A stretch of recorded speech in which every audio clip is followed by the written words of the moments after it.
Hi guys, my name is Jordan Esperances. This weekly vlogs is all about my insight about my experience while doing workshop 2 while using Miro. Please watch.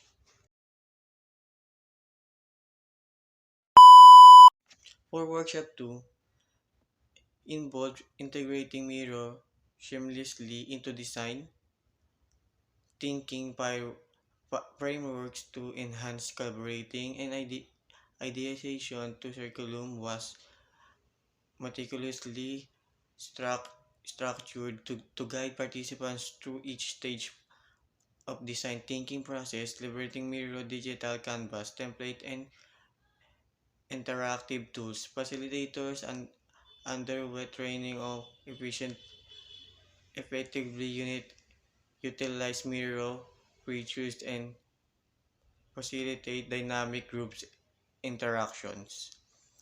Kick off with an introduction to design thinking principles, setting the stage from collaborative ideation and problem solving. Participants were introduced to Miro interface and provide with hands-on guidance on navigating its features through a series of interactive exercise.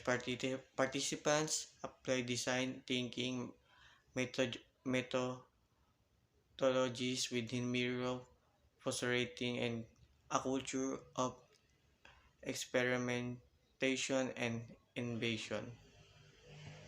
In addition, Miro Digital Canvas serves as the canvas from collaborating addition, prototyping, and in iteration. Participants engage in activities such as empathy mapping, journey mapping, and rapid prototyping, leveraging Miro extensive library and templates and frameworks. Real-time collaboration facilitated lively decision